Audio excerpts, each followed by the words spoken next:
About me, and it'll give you a better picture as to how you can get involved, how your immigration status cannot or should not limit you, and why you should participate. So as you heard my bio, I was raised in California.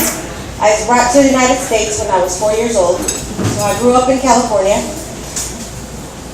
In 1982, my father passed away, leaving my mother with 3 kids and pregnant. I'm the oldest of our family, so I then became the next head of household. In 1986, my grandfather, my mother's father, was ill, and she, being the oldest of her family, was asked to help or to go back to Mexico to help her father. And unfortunately, she was pregnant then. She had just had a baby, and she had to be on her own, and she was trying to make a living here while having to send money back to her parents. So the next best thing to that was her oldest, which is Maria Robles. So she decides to send her oldest to Mexico in 1986. Mind you that in 86 was when President Reagan approved the amnesty. So in 87, she was in the middle of the petition. She went to a notario. She knows nothing. Unfortunately, my father, God bless his soul, he was a typical Mexican macho. I have everything. I have all the answers. Does anybody know anybody like that? So that, and I just say that to paint the picture. My mom had no idea that going to a notario was not a good idea instead of going to a nonprofit or a pro bono attorney. So she put our lives in this man's hands. The notario files the paperwork. We get temporary residence because that's the process. And in 87,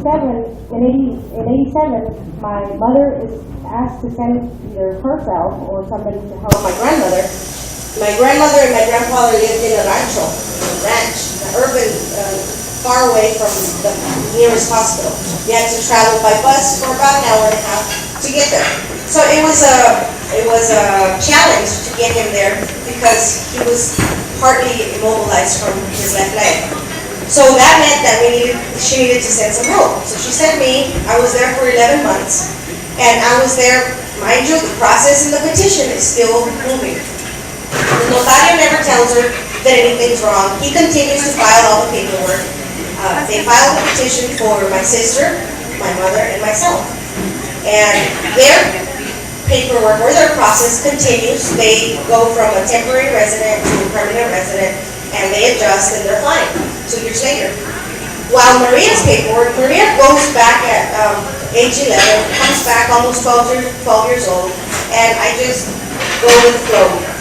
In 1992, I'm still under temporary status, and that means I don't have any legal permanent residency yet, and I continue to ask, what's the status of the case, and the immigration officers keep saying it's pending.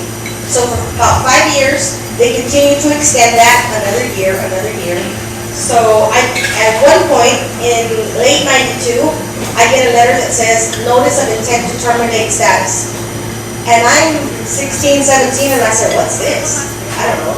So I read the letter, and they're asking me why was I out of the country for over the allowed time. It was certainly more than that. I was over there for 11 months because they subsequently amputated my grandfather's leg. So it took a while to get them situated.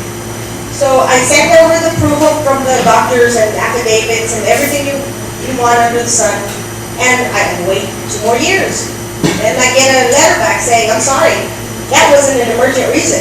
An emergent reason means you. Why weren't you here? You weren't the one that was sick.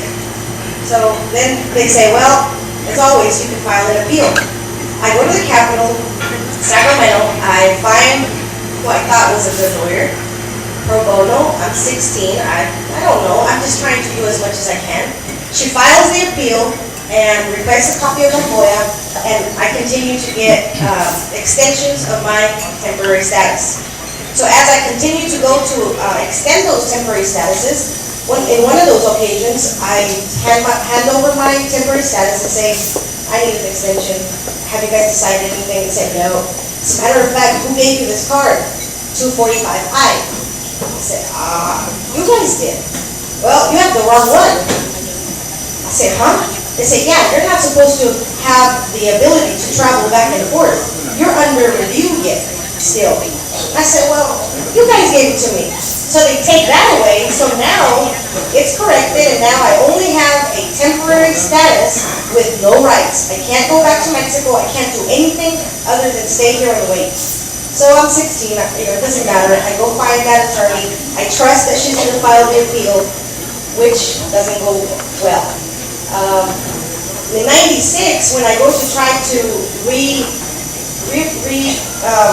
get that extended, the officer says, this is no good. You have an order for deportation. And I said, well, when? When was that decided? Oh, well, it was a year ago. And I said, so where's the notification? Oh, we sent you the letter. And I said, okay, well, do you have the signed receipt that says I received it? Because I didn't get anything. Now, they said, if the letter didn't come back, which it didn't, we deemed you as received. I said, seriously? He said, yeah, so now you have an order of deportation, and you need to show up, and he gives me the information. So this time, I'm 20, 21, and I go find another attorney. And I say, wait a minute. So, going back to my mom and my sister, by this time, they're full permanent residents, and we think that it's just a matter of years for me. So I call my mom, and I say, what happened? She files another petition in 96, but now it's her daughter over the age of 21 of a permanent resident.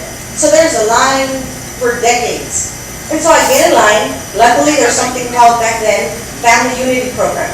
Family Unity Program was to catch all those kids or all those situations like me, and we were allowed a work permit, which gave me a social, which gave me the opportunity to study and integrate as if I had a legal permanent residency, but I don't. So everybody that always meets me thinks either I'm a U.S. citizen, for sure, if at least I'm a resident.